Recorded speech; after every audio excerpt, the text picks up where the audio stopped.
বন্দ্যোপাধ্যায়, অভিষেক বন্দ্যোপাধ্যায়, অরূপ রায়, রানা চ্যাটার্জি, হাওড়া জেলা তৃণমূল সংগঠনের সভাপতি কল্যাণ ঘোষ, হাওড়া জেলার সকল তৃণমূল কংগ্রেস সৈনিক, জেলার সাংসদ প্রসূন ব্যানার্জি। 21শে জুলাই দিনটি তৃণমূল কংগ্রেসের কাছে একটি স্মরণীয় দিন। শহীদ স্মরণে প্রতি বছর ধর্মতলায় এই শহীদদের উদ্দেশ্যে এক অমর 21শে জুলাইয়ের ডাক দেয় তৃণমূল কংগ্রেস।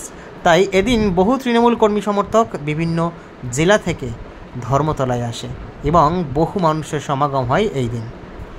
সেই বিশাল মহাজনসমাবেশ এবছর একটি তাৎপর্যপূর্ণ হতে চলেছে, কারণ সামনেই লোকসভা ভোট গেছে এবং লোকসভা ভোটে তৃণমূল কংগ্রেসের জয় জয়কার এবং 4টি কেন্দ্রের বিধানসভা কেন্দ্রের উপনির্বাচনেও তৃণমূল কংগ্রেসের 4টি কেন্দ্র থেকে বিজয়ী প্রার্থীদের জয় জয়কার।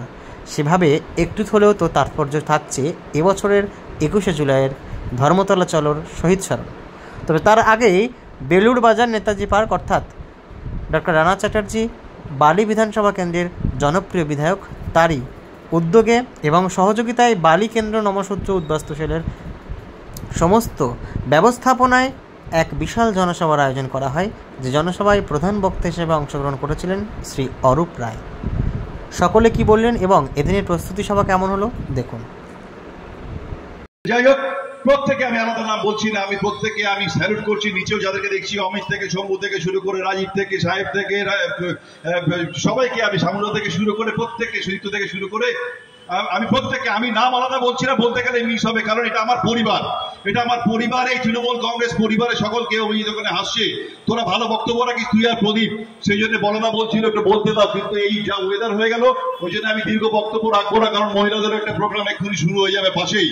আমি শুধু বলবো যে অত্যাচার, যে অনাচার যে করে চলেছে বিজেপি, তার বিরুদ্ধে লড়াই যদি করতে হয় মমতা ব্যানার্জির হাতকে শক্ত করতে হবে। স্পিরিট আমরা তো বলি যে শীত গ্রীষ্ম বর্ষা মমতা ব্যানার্জি ভরসা, তো সুতরাং রোদ হোক ঝড় হোক বৃষ্টি হোক আমরা এইভাবেই সকল সহযোদ্ধা সহকর্মীরা আমরা যে কোনো ব্যাপারে আমরা দলের সাথে আছি। এবং 21শে জুলাই তো অত্যন্ত একটা সেন্সিটিভ ব্যাপার আমাদের পক্ষে। আপনারা জানেন সিপিএমের যে ভোট নিয়ে দুর্নীতি, সেই দুর্নীতি থেকে বাংলার মানুষকে মুক্তির সূর্যের আলো দেখিয়েছিলেন মমতা ব্যানার্জি। আপনারা জানেন তার নেতৃত্বে যে আন্দোলন হয়েছিল সেখানে নির্বিচারে গুলি চালিয়ে মার্ডার করা হয়েছিল, আমি বলবো রাদার 13 জন তরতাজা যুবককে। সুতরাং এই দিনটা আমাদের পক্ষে একটা শহীদ তর্পণের দিন এবং 21শে জুলাই যেভাবে প্রত্যেকবার পালিত হয় নেত্রীর নির্দেশ আমরা নেব আগামী দিনের পথ চলার ক্ষেত্রে।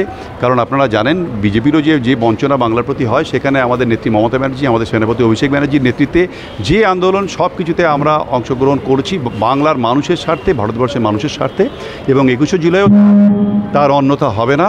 হাওড়া থেকে রেকর্ড জমায়েত নিয়ে আমরা যাব এবং বালি থেকেও রেকর্ড সংখ্যক জমায়েত নিয়ে কর্মীদের নিয়ে আমরা ধর্মতলায় যাব এই স্লোগান নিয়ে যে পায়ে পায়ে উড়িয়ে ধুলো 21শে জুলাই। এভাবে যাই প্রত্যেক বছর, এই পরিকল্পনা আলাদা করে নতুন কিছু নেই। আমরা এখানে একটা জমায়েত করি অনেকে, আর অনেকে যান ট্রেনে করে হাওড়াতে গিয়ে মিট করেন। তো সুতরাং হাওড়ায় আমরা সকলে এক জায়গায় জমায়েত করে নিয়ে আমরা আমাদের যে হাওড়া সদর তৃণমূল কংগ্রেসের যে মঞ্চ হাওড়া ফ্লাইওভারের নিচে, সেইখানে আমরা একদম বালির জমায়েত নিয়ে আমরা ঢুকবো। সবসময় যে আমরা এইভাবেই সকলে একসাথে থাকবো, তৃণমূল কংগ্রেস পরিবারকে আমরা আরও মজবুত করব, মমতা ব্যানার্জির হাতকে, অভিষেক ব্যানার্জির হাতকে আমরা আরও মজবুত করব, জনগণের স্বার্থে, দেশের স্বার্থে, মানুষের স্বার্থে এবং রাজ্যের স্বার্থে।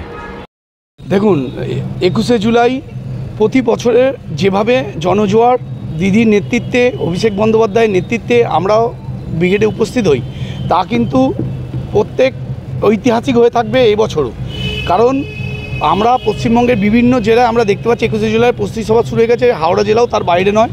হাওড়া জেলা আজকে বালি বিধানসভায় নমসূত্র উদ্বাস্তু সেলের আহ্বানে আমাদের সভাপতি তাপস সরকারের নেতৃত্বে আজকে এই যে জনজোয়ার মিটিং সাফল্যমণ্ডিত হলো এবং আমরা পেয়ে গেছিলাম হাওড়া জেলার মাননীয় সম্মানীয় মন্ত্রী অরূপ রায় মহাশয়কে, পেয়ে গেছিলাম বালি বিধানসভার বিধায়ক সম্মানীয় ডাক্তার মহাশয় রানা চ্যাটার্জি মহাশয়কে, এবং এই এলাকার পল্টু বণিক কবির রায়চৌধুরী থেকে বলরাম দা প্রত্যেককে পেয়ে গেছিলাম, যার ফলে আজকে আমাদের মঞ্চ সাফল্যমণ্ডিত। এবং আমরা বার্তা দিয়েছি যাতে সঠিক সময়ে আমরা 21শে জুলাইয়ের মঞ্চে উপস্থিত হতে পারি। এবংও এই বছরও ঐতিহাসিক পদক্ষেপ আমরা নেব, সেটা হচ্ছে প্রত্যেক বছরের রেকর্ডকে অতিক্রম করে কিন্তু এবছরও আমরা রেকর্ড তৈরি করব।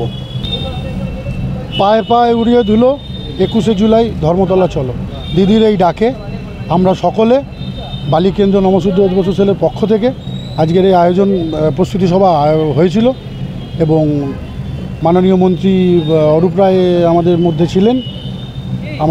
ছিলেন, আমাদের বিধায়ক সম্মানীয় ডক্টর রানা চ্যাটার্জি মহাশয় এবং এক্স কাউন্সিলর যারা সকলেই আমাদের সঙ্গে ছিলেন এবং বহু সমর্থক মিছিলে এই মিটিংয়ে উপস্থিত ছিলেন। আমাদের এখানে এটাই মিটিং হলো যে ধর্মতলায় বালির যে পুরনো ইতিহাস তাকে ছাপিয়ে আরও হাজার হাজার মানুষ যোগ হয়ে এই বিশাল মিছিল একত্রিত হয়ে ধর্মতলায় যাবে।